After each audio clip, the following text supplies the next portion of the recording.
Hola a todos y bienvenidos a la Biblioteca Antigua.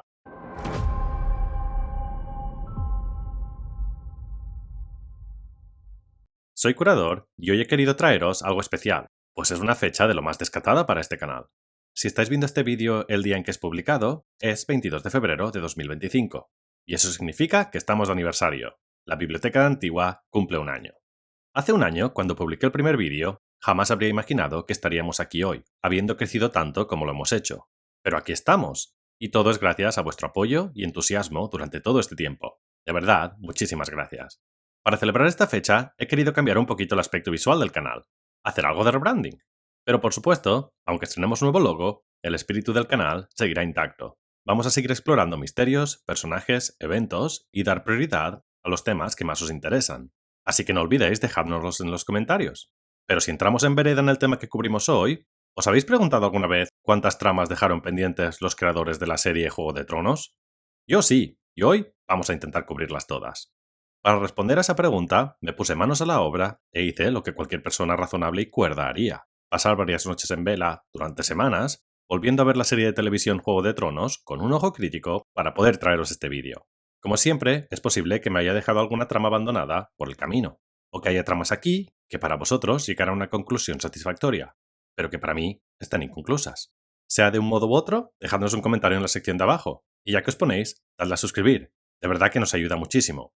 Además, considerad la posibilidad de haceros miembros del canal para tener acceso anticipado al contenido y seguir apoyándonos. Ahora sí, sin más dilación, relajaos y preparaos para este viaje. ¡Vamos allá!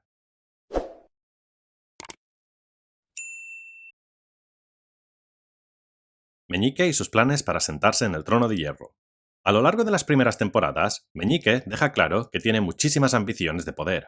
Él destaca como gran titiritero, jugando con las emociones de Catelyn, manipulando a Ned Stark y conspirando con los Lannister. Él manipula, conspira y juega con todas las partes para acercarse cada vez más al trono de hierro. Pero al final, sus planes se ven truncados en Invernalia, durante la séptima temporada. Meñique muere sin alcanzar su objetivo, y su trama se cierra sin que llegue a ser una verdadera amenaza para los líderes que quedan en el poder. Y no solo eso, sino que lo hace pidiendo clemencia y dejando su destino en manos de Sansa Stark. El gran jugador del Juego de Tronos quedó reducido a la nada, y nosotros nos quedamos con las ganas de saber hacia dónde iba quien posiblemente fuese uno de los mejores jugadores del Juego de Tronos. Illyrio Mopatis. Illyrio Mopatis, el misterioso aliado de Varys, parece tener un papel crucial en los planes para restaurar la dinastía Targaryen, ayudando a Viserys y Daenerys, si bien es verdad que a su manera, facilitando el matrimonio de Dany y Khal Drogo, y entregándole los huevos de dragón a la princesa. Además, por ojos de Arya, vemos que es tan manipulador más que Varys, sugiriendo que si una mano puede morir, ¿por qué no lo va a hacer otra? Entre ambos durante la primera temporada, parece ser que serán el poder en la sombra y que habrá que tenerlos en cuenta. Ellos son quien mueven los hilos de todos los eventos que están por venir en Poniente. Sin embargo, tras esta primera temporada, ya nunca volvemos a verle. Y eso que Tyrion se queda en su casa de Pentos durante la quinta temporada. Illyrio desaparece de la historia sin darnos ninguna explicación, dejando a Varys manejar la situación en solitario. ¿Qué motivaba realmente a Illyrio? ¿Qué ganó apoyando a los Targaryen? Esas preguntas nunca recibieron respuesta. El significado de los lobos Wargo. La unión de los niños Stark con los Wargo es una de las más importantes en las novelas. George R. R. Martin ha dicho una y otra vez que la primera idea que tuvo sobre la saga, el momento en que nació todo, es cuando los Stark encuentran a los lobos.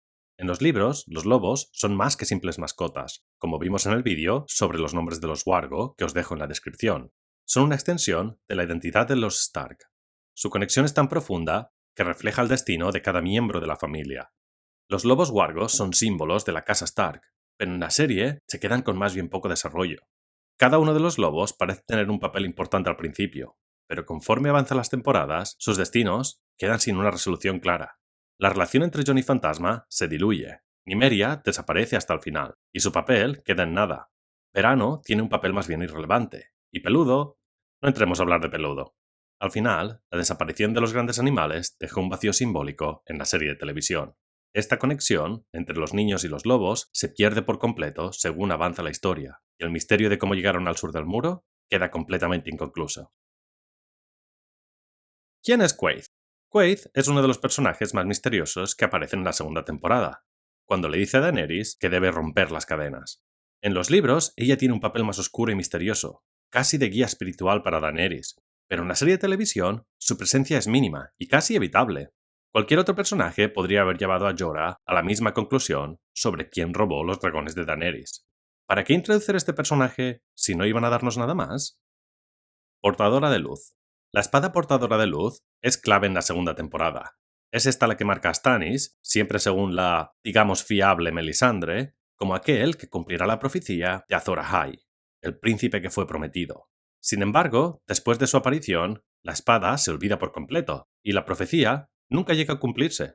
O quizás sí. Cuando Stannis muere, lo hace sin mostrar que tenía alguna conexión real con el héroe de las leyendas, y nunca sabremos qué significaba la espada en realidad. La profecía de Azor Ahai, que vendrá un poquito más tarde, es una de las más fascinantes de la saga, y al final quedó en nada. ¿Cometió un error Melisandre? Nunca lo sabremos, porque los guionistas decidieron ignorar tanto el destino de la espada como el del príncipe que fue prometido. Los brujos de Quarth desaparecen. Tras huir Daenerys de Quarth, donde los brujos intentaron robar a los dragones de la reina, estos intentan asesinarla enviándole una mantícora, y casi lo consiguen. El regreso de los brujos, con su sed de venganza, hace que los veamos como una amenaza de lo más real, y parece que la vida de Daenerys sufre un gran riesgo. Pero Ser Barristan Selmy, Ser Barristan el Bravo, consigue salvar a la joven reina en el último momento, dando un gran paso en la tarea de ganarse su confianza. Pero lo curioso del caso es que tras esto, los brujos desaparecen sin dejar rastro, y nunca se vuelve a hablar de ellos. La historia de los brujos queda inconclusa, y nunca se vuelven a mencionar su destino ni otros intentos de asesinato. Estos brujos parecían una amenaza que podría perseguir a Daenerys a lo largo de toda su historia, pero al final simplemente se desvanecieron como si nunca hubiesen existido. El cuerno de invierno.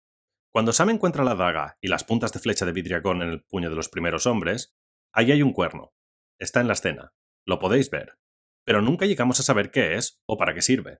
En las novelas queda bastante claro que, al menos en mi opinión, es el cuerno de invierno, y tendrá un papel clave en el futuro, pues este cuerno, se cree, tiene el poder de derribar el muro. O al menos eso dicen las leyendas. Pero en la serie de televisión ni siquiera se menciona. El hecho de que lleguemos a verlo deja claro que tenía un papel a jugar. ¿Qué papel? Es algo que nunca sabremos, pues a pesar de su tremendo potencial, terminó siendo una de esas pistas que la serie dejó en el aire, olvidada junto a tantas otras tramas que prometían mucho más. ¿Qué hizo Podrick con las prostitutas? Uno de los momentos más curiosos de la tercera temporada fue protagonizado por Podrick Payne. Tyrion le dio un saco de oro para que pasase una noche con 3 prostitutas en uno de los burdeles de Meñique, algo que el joven Payne hace sin rechistar. Sin embargo, al día siguiente descubrimos que éstas decidieron no cobrarle, pues al parecer las jóvenes habían quedado más que encantadas. ¿Qué hizo para merecer este honor?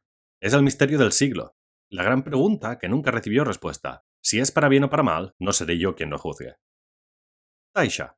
Durante los eventos de la serie de televisión, Tyrion menciona en varias ocasiones a su primera esposa, Taisha. Tyrion cuenta su historia sobre cómo se casó con una joven muchacha cuando él era poco más que un niño. Y además menciona que, según le dijo su padre, Taisha había sido en realidad una prostituta. En las novelas, ella es una de las principales motivaciones de Tyrion, una vez deja desembarco del rey. Sin embargo, en la serie de televisión, nunca se esclarece del todo el destino de Taisha y su historia termina por no tener ninguna consecuencia en la trama. Yo siempre pensé que al menos intentaría encontrarla, pero nunca sabremos qué fue de ella. Su historia queda como un eco doloroso en la vida de Tyrion, pero nunca tiene un desenlace claro, y da la sensación de que si no se hubiese mencionado, nada habría cambiado. Taisha fue una de las heridas más profundas en la vida de Tyrion, pero en la serie, su historia se quedó sin rumbo ni propósito. Este recuerdo debió haber sido la guía de muchas de sus decisiones, pero, como tantas otras cosas, quedó relegado al olvido, privándonos de una historia que sin duda hubiese valido mucho la pena. ¿Qué quería Varys? Desde la primera temporada, Varys es un personaje que claramente controla el Juego de Tronos, y él nos dice que lo hace por el bien del reino. Pero sus verdaderas intenciones nunca quedan completamente claras. Lo vemos manipular con Illyrio, evitando ayudar directamente a Ned, y más tarde ayudando a escapar al bueno de Tyrion Lannister una vez Jaime le libera. Pero tras ayudar a Tyrion a escapar y marcharse con él a Essos, su papel se diluye. Es verdad que aparece apoyando a Daenerys, pero su trama pierde impacto y nunca se resuelve realmente qué buscaba. ¿Era solo la estabilidad del reino o tenía sus propios intereses ocultos? Su muerte abrupta en la temporada 8 deja más preguntas que respuestas, pues Varys se convierte en una sombra de lo que fue. La araña se convierte en cenizas sin dejar ninguna marca imponiente. Los cambiapieles. En las novelas, los Stark parecen tener una conexión natural con la habilidad de los cambiapieles, especialmente Bran, Jon y Arya, aunque yo creo que si bien es verdad que no tan explícito, Robb y Rickon también lo son, o eran, en el caso del Rey en el Norte. Y la serie de televisión también introduce esta habilidad con Bran y Verano, pero a medida que avanza la historia, se va mencionando cada vez menos, hasta que casi se olvida por completo, salvo por los momentos en que Bran controla a Hodor y a los cuervos. Es una parte fascinante de la mitología que se abandona, a pesar de su importancia en el desarrollo de los Stark. Yo siempre creí que en un momento u otro llegaríamos a ver a Bran, o puede que incluso a Jon, cambiando pieles con un dragón, pero mis deseos se vieron tan truncados como las apariciones de fantasma en la serie. El Cuervo de Tres Ojos. El Cuervo de Tres Ojos es una figura enigmática, presentada como el maestro de Bran en su viaje para comprender su conexión con el pasado y el futuro, para convertirle en un auténtico verde vidente. Pero en la serie, su historia se reduce a ser un guía sin un propósito claro. ¿Qué hacía en el norte del muro? ¿Qué quería en realidad? ¿Cómo llegó allí? ¿Qué objetivos tenía? ¿Para qué llevó a Bran al norte? Todo esto nunca es abordado, y en lugar de ser la figura enigmática que Cuervo de Sangre debió ser, queda como un deus ex machina para darle poderes mágicos a Bran. Las minas de los Lannister quedaron vacías. En la cuarta temporada se revela que las minas de oro de los Lannister están agotadas. El oro de la Casa del León Dorado es lo que la define. Los Lannister son la casa más rica de los 7 reinos. Que sus minas queden vacías debería haber sido un golpe devastador para la que en aquel momento era la casa más poderosa de Poniente. Sin embargo, este problema económico nunca tiene consecuencias significativas.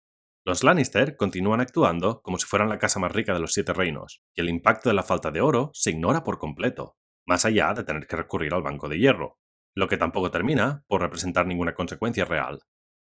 Ser Ilyn Payne desaparece tanto de la serie como de la lista de Arya. La justicia del rey es presentado como un hombre aterrador.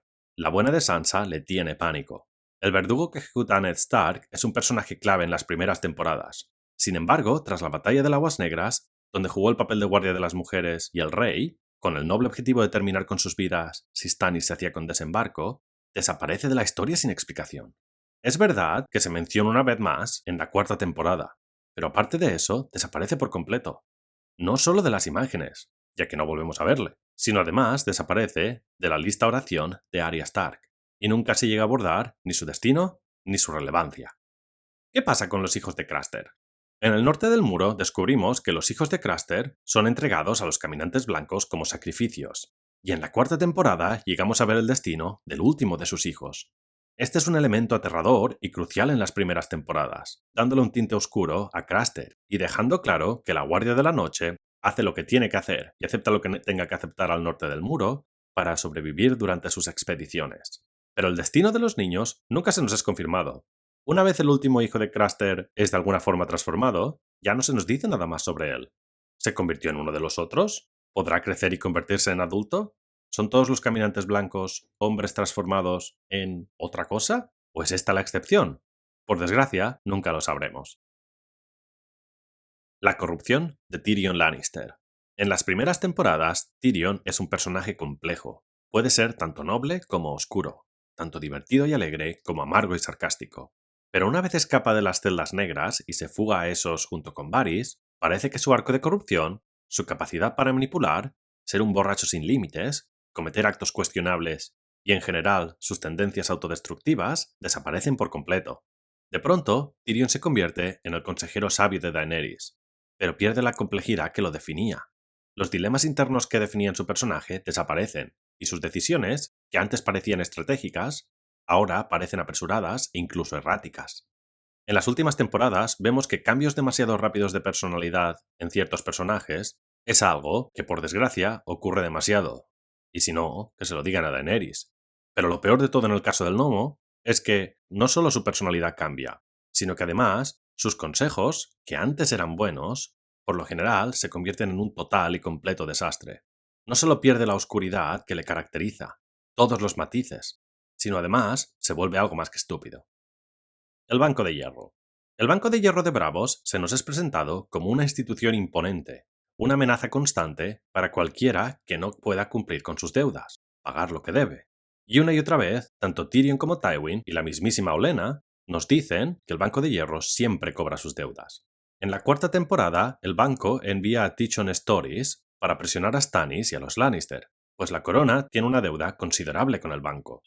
Sin embargo, una vez que durante la séptima temporada Cersei consigue pagar esta deuda, algo que hace gracias al saqueo de Alto Jardín, el Banco de Hierro desaparece de la trama. Y eso que Cersei termina por llevarse aún más dinero del banco para contratar así a la Compañía Dorada.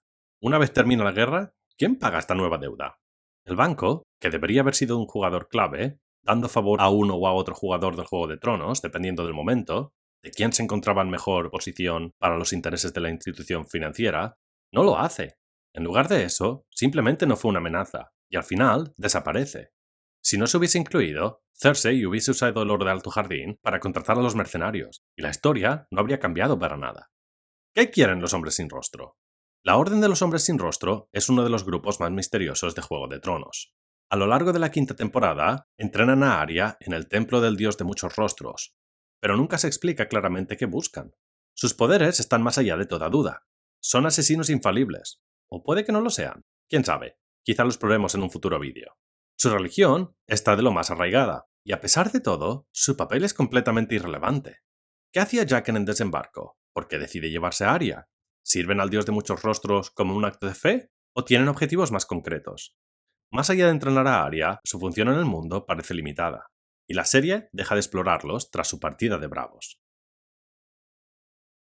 Bran decide que no merece la pena ir al pasado. Durante su entrenamiento con el Cuervo de Tres Ojos, Bran explora momentos claves del pasado, como la Torre de la Alegría y los orígenes de Hodor. Incluso trata de comunicarse con su padre. Pero a partir de ahí, su capacidad para viajar en el tiempo queda en el aire. Él podría haber causado muchos de los eventos que conocemos.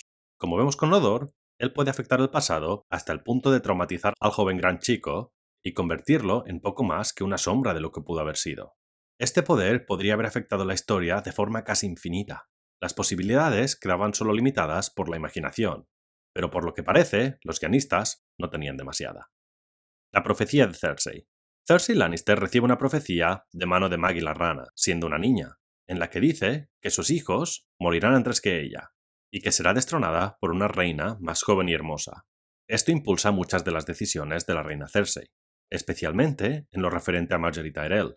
Pero lo curioso del caso es que Maggie la Rana le dice que tendrá 3 hijos, cuando la Cersei de la serie de televisión tiene en realidad 4. Si bien es verdad que el primero, una belleza de pelo negro, hijo de Robert Baratheon, muere siendo un bebé. Si esta parte de la profecía no se cumplió, ¿por qué ella se obsesiona con la otra parte? Arya y su magia más allá de los Frey.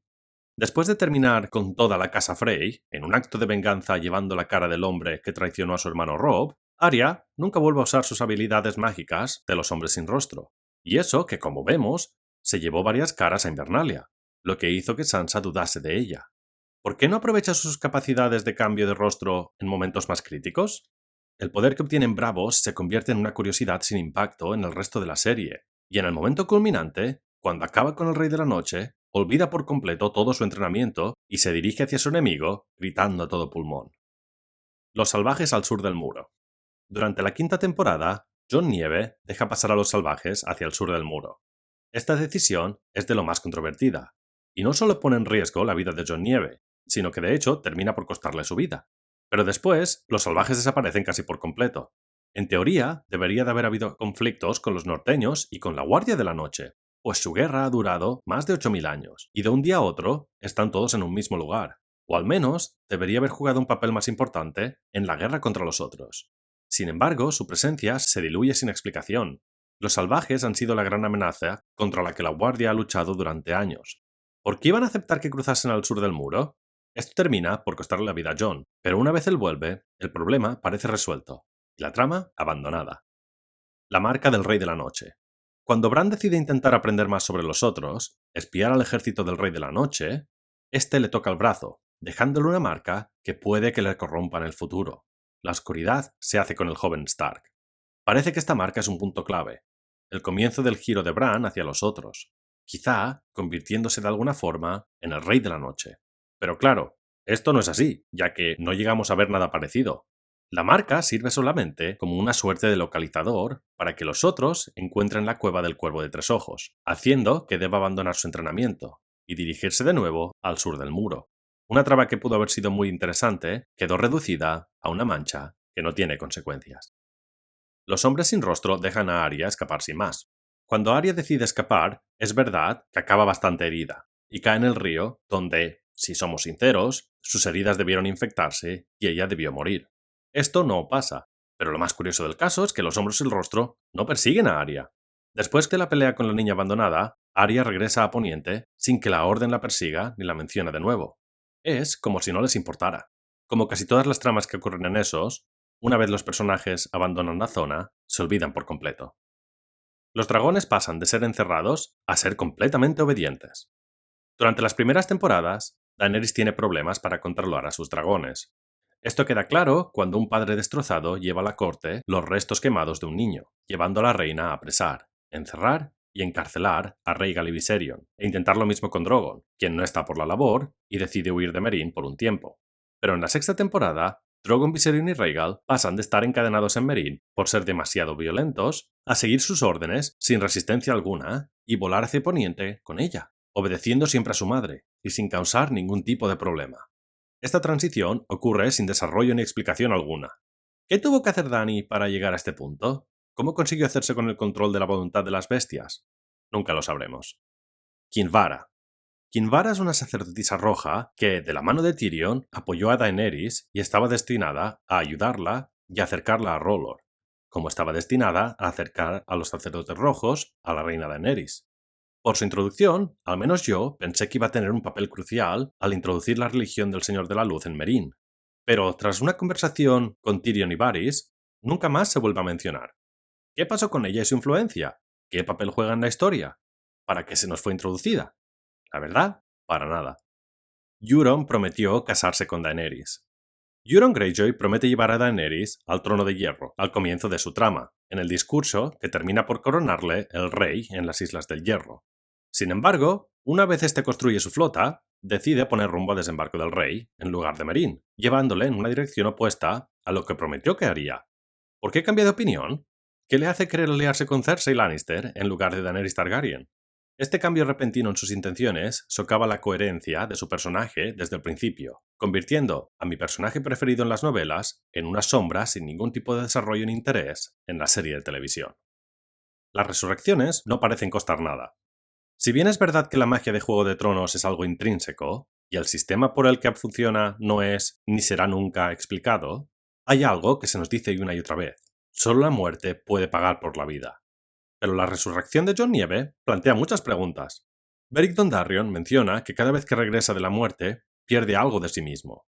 Pero Jon parece exactamente igual tras volver de entre los muertos, sin cambios físicos ni emocionales. Además, si bien es verdad que se puede interpretar que fue el sacrificio de Shireen lo que trajo al Lord Comandante de vuelta, ¿qué trajo de vuelta a Beric Dondarrion en todas las ocasiones que lo hizo? Nunca se termina de dejar claro. La gente pequeña. En las primeras temporadas se nos muestra a comunidades y personajes del pueblo llano mostrando la diversidad de Poniente, y estos reaccionan a los actos de los nobles, como durante la rebelión de desembarco del rey en la segunda temporada, que casi le cuesta la vida, y puede que mucho más, a Sansa Stark. Sin embargo, a partir de ahí, los campesinos y los ciudadanos comunes desaparecen casi por completo, dejando la historia centrada exclusivamente en la élite. ¿Qué quería el Gorrión Supremo? ¿Y qué pasa con la fe de los siete? La fe militante y el Gorrión Supremo representan un enorme conflicto político y religioso, pero tras la explosión del septo de Baelor, causado por fuego valirio, por orden de la buena de la reina Cersei Lannister, su influencia desaparece por completo. Nunca se explora el impacto de su caída en el pueblo o en la religión de los siete. ¿Qué pasa con la fe militante? Es difícil pensar que todos se encontraban en el septo de Baelor, en el momento en que arde. ¿Por qué no claman venganza? ¿Cómo es que los ciudadanos de Desembarco del Rey aceptan que su reina, alguien a quien digamos no profesan demasiado amor, queme el templo de su religión? Pero como ya hemos dicho, la gente pequeña queda completamente abandonada. Y por tanto, la fe militante ya no tiene más peso. Meereen queda en manos de Daeron Harris y ahí se queda la historia. Cuando Daenerys parte hacia Poniente para por fin reclamar el trono de hierro de sus antepasados, deja a Daeron Harris, su amante y amado, a cargo de Meereen, pues considera, yo creo que de forma apropiada, que quizá deba casarse en Poniente. Pero nunca volvemos a saber qué ocurre con la ciudad, ni cómo se maneja esta transición del poder. ¿Logró Daario mantener la paz? ¿Se convirtió en un tirano que llevó de vuelta a la esclavitud? La historia se abandona, y la trama en esos simplemente no recibe una conclusión. Dorn. Después del asesinato de Doran Martell y Myrcella Baratheon, Dorn se convierte en un territorio relevante. En las novelas, Dorn es clave cuando hablamos sobre el Juego de Tronos, pero en la serie los Martell prácticamente desaparecen tras la muerte del príncipe, y la región no tiene impacto en la guerra que se desarrolla en el resto de Poniente. Lo que podría haber sido una trama intrigante, una pieza fundamental en el Juego de Tronos, se convierte en una simple excusa para eliminar a personajes secundarios. Jon rompió sus votos. Jon Nieve rompió sus votos con la Guardia de la Noche tras su resurrección. Abandonó el juramento en un tecnicismo, pues él considera que su guardia ha llegado al final. Y si bien es verdad que hasta cierto punto es entendible, esto debería haber tenido consecuencias muy graves. Pero a nadie parece preocuparle. En el primer episodio de Juego de Tronos, vemos a Ned Stark decapitar a un hombre por abandonar la guardia. Pero en el caso de Jon, ni siquiera los mismísimos hermanos de la guardia, que ya terminaron con su vida una vez, deciden hacer nada al respecto. Es como si todos hubiesen olvidado que Jon juró haber servido hasta su muerte.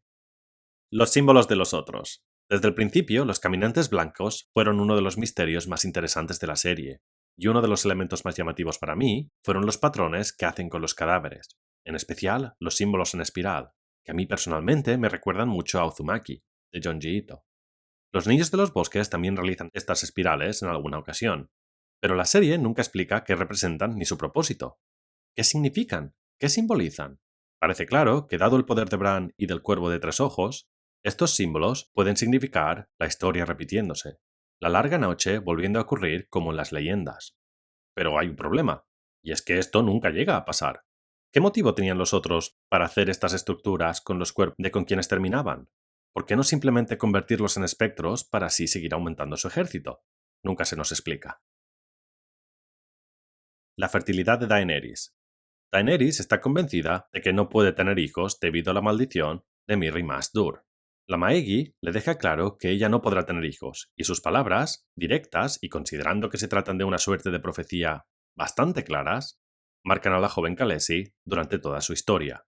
Pero Jon Nieve le sugiere durante la séptima temporada que quizá no sea así, que la bruja que terminó con la vida de su marido puede que no fuese la mejor fuente de conocimiento, ni la más fiable. Algo que, si consideramos fríamente, tiene todo el sentido del mundo. Un posible embarazo de Daenerys le habría dado un giro al personaje de la reina, que podría haber tenido un destino completamente diferente. Yo sin duda pensé que las palabras de Jon eran una indicación clara de que la reina y Jon Nieve engendrarían al menos un hijo. Pero después de esto, el tema se abandona por completo. A pesar de su relación con Jon, nunca volvemos a saber si la reina es realmente infértil o no. Y considerando cómo termina la historia, por muchos spin-offs que podamos tener, nunca sabremos si Jon tenía razón o si no. El embarazo de Cersei. Durante la séptima temporada, los embarazos parecen clave. Cersei anuncia que está embarazada de Jaime, lo que parece un desarrollo importante en su trama. Sin embargo, este supuesto embarazo no tiene impacto en la historia ni se menciona en la última temporada, dejando en duda si realmente estaba embarazada o si era una mentira para manipular a Jaime y a Euron.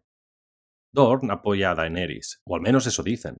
Tras la captura del Arya Arena y la muerte de las serpientes de arena, Dorne supuestamente da su apoyo a Daenerys Targaryen en la guerra contra Cersei Lannister.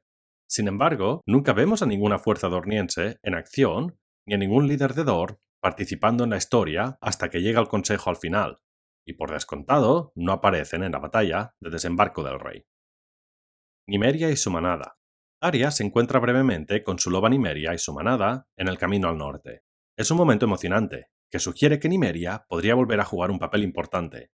Sin embargo, después de esta escena, la loba desaparece por completo de la serie, y lo que podría haber sido un gran apoyo para los vivos en la lucha contra el frío, una enorme manada de lobos dirigida por Nymeria y luchando del lado de su hermano fantasma, quedó en nada.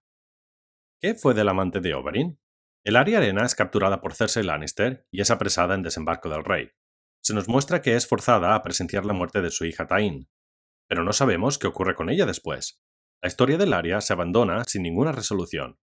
Es más que posible que muriese en el ataque de desembarco. Es completamente lógico pensar que así es. Pero, ¿por qué no darnos una conclusión? La Soria Gris. La Soria Gris tiene un gran protagonismo en la historia de Jorah Mormont, quien milagrosamente se cura gracias a Samwell Tarly. a través de una operación que, si bien es verdad que parece de lo más horrorosa e insufrible, también carece de sentido. Esta enfermedad se supone es completamente contagiosa, y por lo que sabemos, los adultos no solo nunca sobreviven, sino que además, antes de morir, siempre terminan por sucumbir a la locura. Sin embargo, la Soria Gris, que parece una amenaza global, desaparece por completo una vez Sam la corta de la piel de Jorah Mormont. ¿Qué pasó con su propagación? Nunca lo sabremos. Mera Reed y los Reed. Después de ayudar a Bran a llegar al muro y regresar al norte, Mira Reed se despide de Bran en Invernalia para unirse a su familia y ayudarles a luchar contra los otros. ¿Por qué los Reed no se unen a los Stark en la batalla de Invernalia? Su familia, los Reed, ha sido una de las más leales a Stark, y su padre en particular es uno de los personajes más misteriosos e intrigantes de la saga, pero nunca se explora más allá de terminar, por la espalda y sin honor, con la vida de Ser Arthur Dayne, la espada del amanecer. Davos olvidó que Tyrion mató a sus hijos.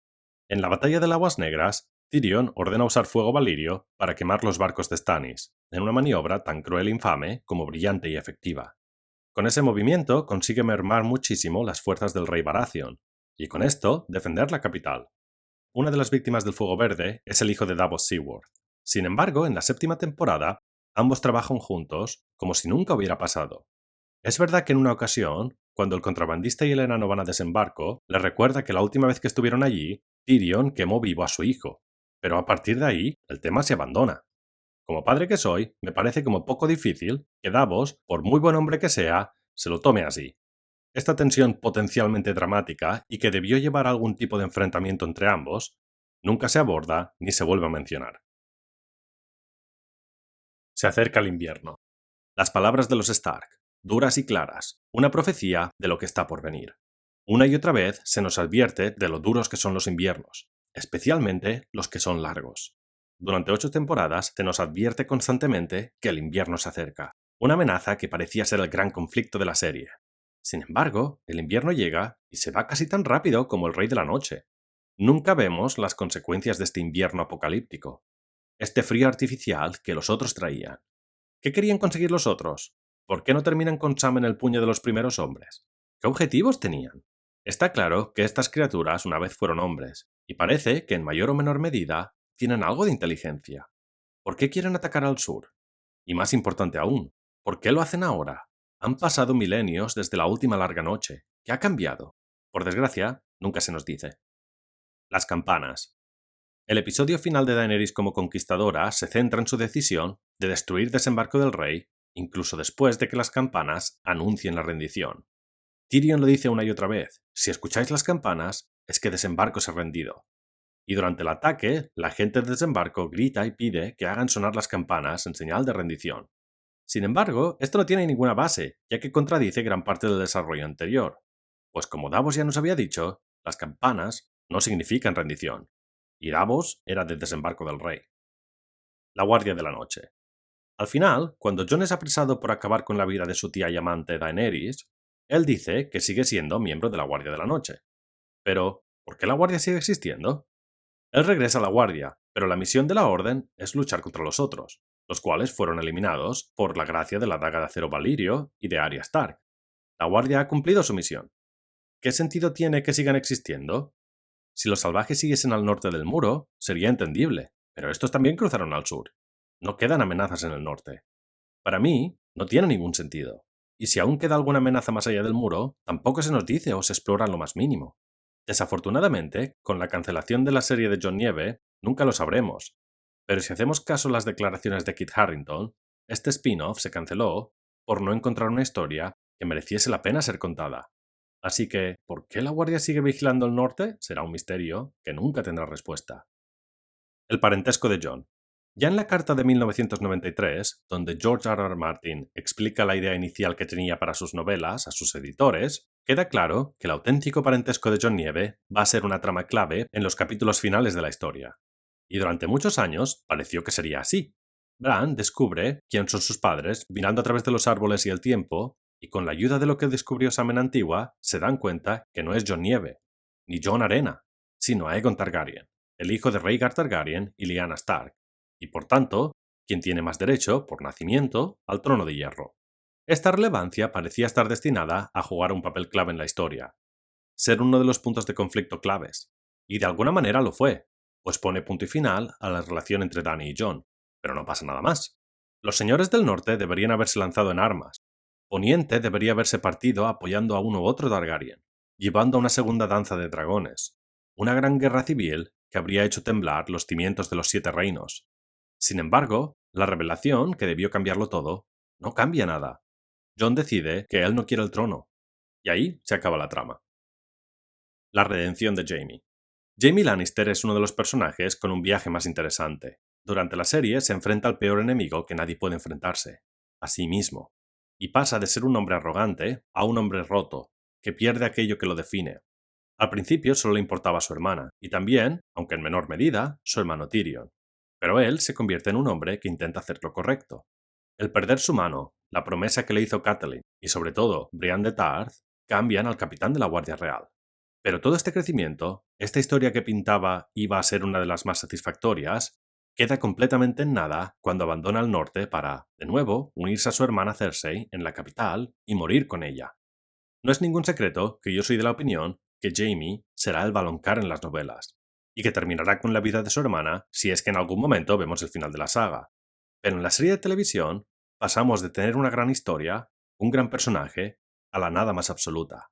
Todo su desarrollo terminó por llevarlo de vuelta a su punto de partida, y así nos quedamos con las ganas de saber qué pudo haber sido.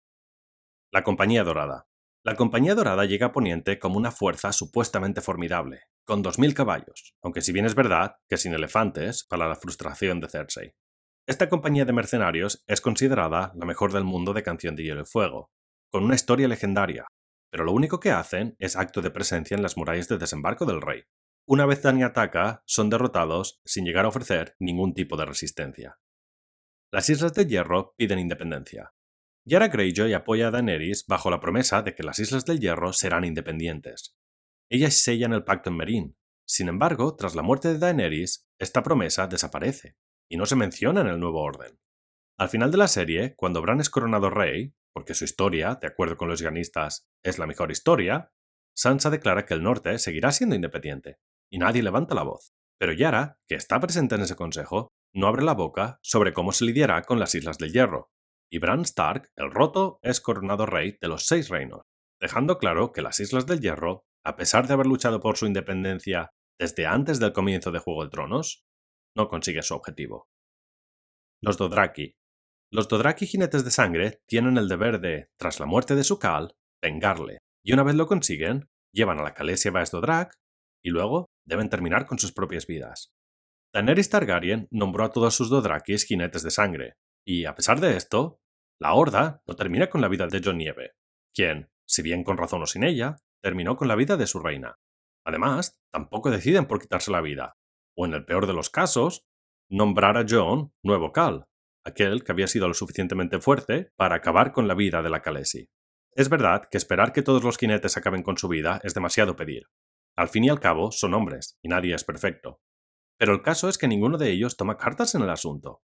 Una vez Daenerys pierde la vida, ellos siguen su camino de vuelta a Essos, de forma bastante pacífico. Lo normal hubiese sido que, si deciden no acabar con sus propias vidas, este ejército de jinetes, que solo respetan la fuerza, entrase en una serie de escaramuzas para hacerse con el control de la Horda y ser el nuevo Khal, lo que sin duda habría sido todo un quebradero de cabeza para el recién nombrado rey y sus más que diezmados reinos. Pero no, ellos parten de forma pacífica y sin dejar una sola marca.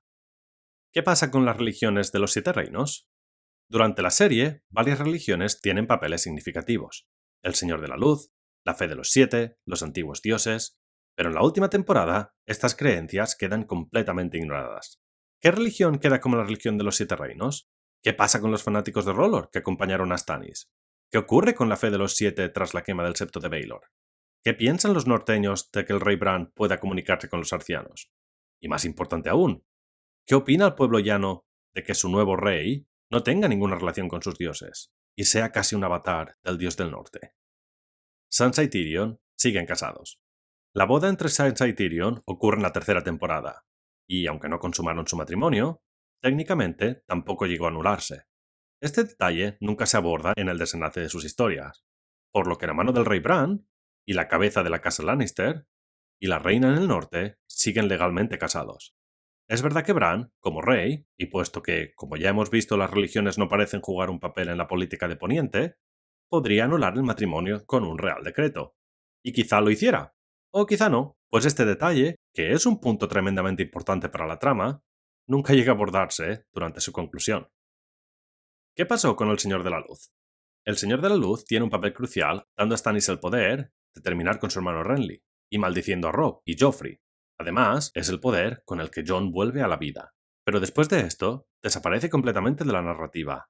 No sabemos qué propósito final tenía esta deidad ni sus seguidores. El último acto de la sacerdotisa Melisandre es encender los Arraks de los Dothraki, quienes, en teoría, odian a los Maegi, pero esa es otra historia. Y los manda, en una galopada sin sentido, a morir entre el frío y la nieve, consiguiendo absolutamente nada.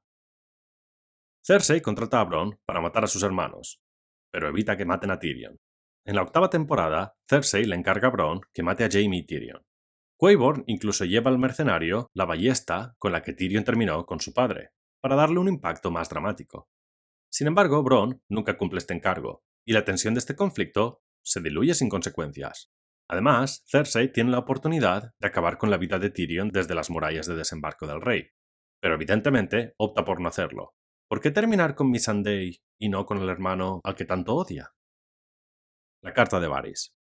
Varys envía una carta medio poniente revelando la verdadera identidad de Jon Nieve, pero, es curioso, no recibimos reacción a estas revelaciones. Este acto, que podría haber cambiado el equilibrio de poder, no tiene impacto alguno. Ni siquiera en el consejo en el que nombran a Bran rey se menciona el hecho de que el hijo de Rhaegar Targaryen sigue vivo, y por tanto, o bien es el heredero del trono, o bien es una enorme amenaza para quien se siente en él. Pero en lugar de lidiar con este problema, las palabras de Varys son ignoradas sin más. La profecía de Azor Ahai. La profecía del príncipe prometido es uno de los misterios pendientes más claros. La saga de novelas lleva el nombre Canción de Hielo y Fuego, y como nos dice Rhaegar sobre el príncipe o princesa que fue prometido, suya es la canción de Hielo y Fuego. Primero parece ser que es Stannis, con su espada portadora de luz, que ya hemos tratado. Luego parece que es Daenerys y sus dragones. Más tarde parece que los personajes cambian de nuevo de opinión, y es Jon Nieve quien es Azor Ahai. El príncipe que fue prometido se menciona repetidamente a lo largo de la serie. Es el héroe que liberará al mundo del frío y los otros. Sin embargo, esta profecía nunca se resuelve, y es Arya Stark quien, sin usar los poderes que lleva toda la serie intentando adquirir, y volando hacia el Rey de la Noche mientras anuncia su presencia con un grito, termina con la amenaza de los otros. ¿Inesperado? Sin duda. ¿Coherente con la historia que nos estaban contando? No, para nada. Fue un giro de guión que al menos yo no vi venir, y que nos dejó con las ganas de saber de una vez por todas quién fue, si es que alguna vez lo hubo, el príncipe o la princesa que fue prometido. Y hasta aquí llegamos hoy. De nuevo, seguro que hay más tramas que se me han escapado. Son demasiadas. O tal vez alguna de las que aparezcan aquí, para vosotros, sí que tuvieron una conclusión satisfactoria.